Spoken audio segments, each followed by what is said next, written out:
The bell above the bakery door chimed softly as the man stepped inside, bringing with him a gust of cold air and the faint smell of dust and sweat. He paused just inside the doorway, as if unsure whether he belonged there, his worn shoes leaving faint marks on the polished floor.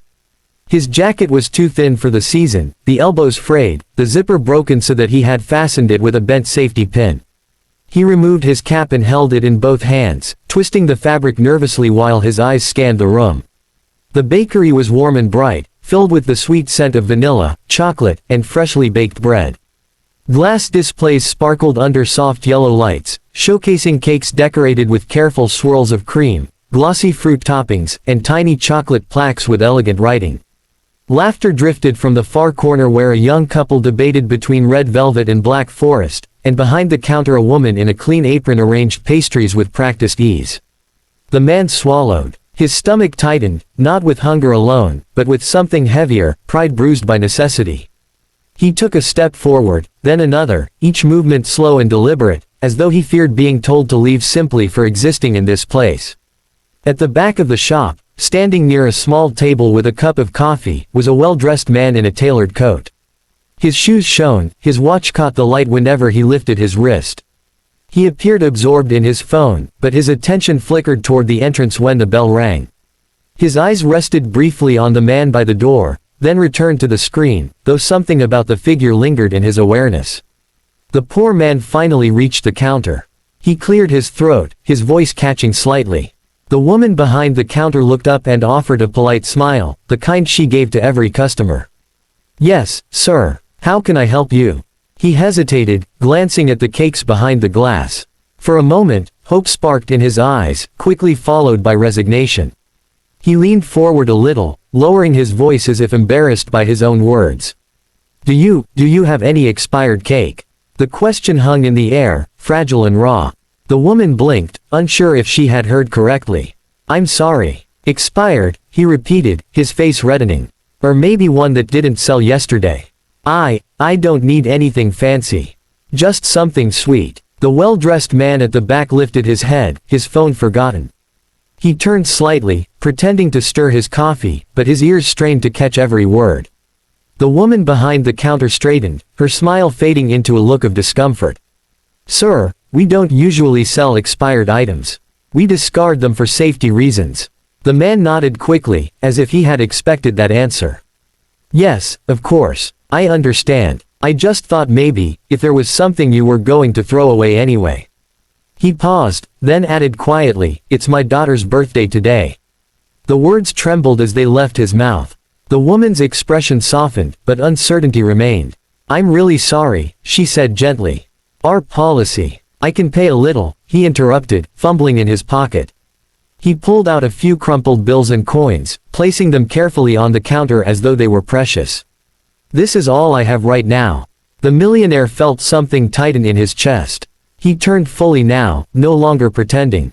He watched the man's shoulders sag slightly, the way his fingers lingered on the money, reluctant to let go. He had seen poverty before, had donated to charities and attended galas where people spoke earnestly about helping the less fortunate. But this was different. This was standing right in front of him, breathing, trembling. "Why don't you just get a small cake?" the woman asked softly, though she already knew the answer. The man shook his head. "She doesn't need big. She's not picky. She just loves cake."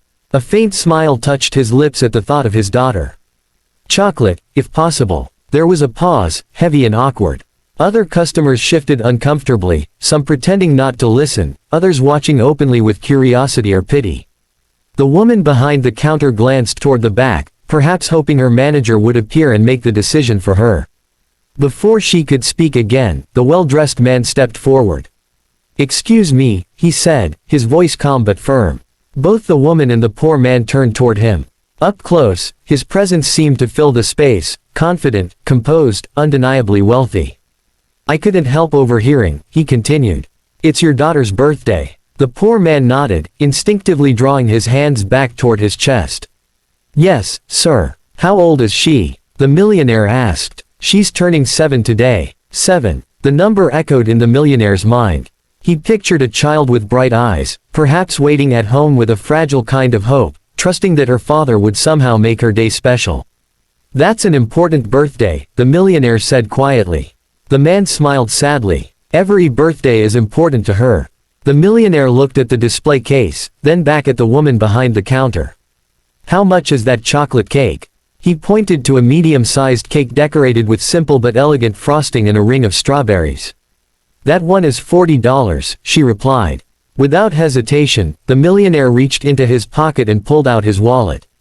He placed a crisp bill on the counter. "I'll take it." The poor man's eyes widened. "Sir, you don't have to. I want to," the millionaire interrupted gently. He turned to the woman. "And please write, 'Happy Birthday,' on it. Whatever color you think she'd like." The woman nodded, her eyes glistening as she accepted the money. "Of course." The poor man stood frozen, unsure how to respond. "I can't, this is too much." The millionaire smiled, but there was a seriousness in his gaze. "Tell me your name." "Imran," the man said after a moment. "Well, Imran," the millionaire replied, extending his hand, "I'm Daniel." Imran hesitated, then shook it, his grip firm despite the roughness of his hands. "Thank you," he whispered. "You don't know what this means to me." Daniel studied him closely. "Why were you asking for expired cake?" Imran lowered his eyes. "Work has been slow. I used to have a steady job at the factory, but it closed last year. Since then, I take whatever I can, loading trucks, cleaning yards, anything. Some days are good, some, not so much." He exhaled slowly. "I promised her I'd bring a cake today. I didn't want to break that promise." Daniel felt a familiar sting behind his eyes, something he rarely allowed himself to feel in public. He had grown up with comfort, with choices. Promises, for him, were easy to keep. The woman returned with the cake carefully boxed, the words, "Happy Birthday," written in bright pink icing. Daniel took it and placed it gently into Imran's hands. "There's more," Daniel said, placing a small envelope on the counter. "For candles. And maybe a gift." Imran shook his head, overwhelmed. "Sir, I can't take this." "You can," Daniel said softly. "And you will. For her." Imran's hands trembled as he accepted the envelope.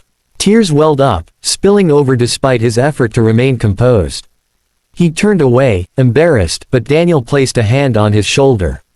"You're a good father," Daniel said. "Don't ever doubt that." Imran nodded, unable to speak. As Imran left the bakery, the bell chimed again, and the warmth inside seemed to follow him out into the cold. He held the cake close, as if afraid it might disappear. Daniel remained behind, staring at the door long after it closed. Something inside him had shifted, a quiet realization settling deep in his chest. He finished his coffee without tasting it and stepped outside. Across the street, he saw Imran walking carefully, glancing down at the cake every few steps, a small smile breaking through his exhaustion. Daniel watched him go, then turned in the opposite direction, his mind racing. He thought of his own childhood birthdays, grand parties, piles of gifts, laughter echoing through spacious rooms. He had never once wondered whether there would be a cake. He had never imagined a world where a father would have to ask for something expired just to see his child smile. That night, in a small, dimly lit apartment, Imran placed the cake on the rickety kitchen table. His daughter, Aisha, stared at it with wide eyes, her hands flying to her mouth. "Is that for me?" she asked, her voice barely above a whisper. Imran nodded, his heart swelling. "Happy birthday, my brave girl." She threw her arms around him, hugging him tightly. "It's beautiful, Papa." As they lit the candles, Imran silently thanked a stranger whose kindness had turned a moment of shame into one of joy. And somewhere across the city, Daniel stood by his window, unable to sleep, knowing that he had witnessed something that would not let him remain the same again.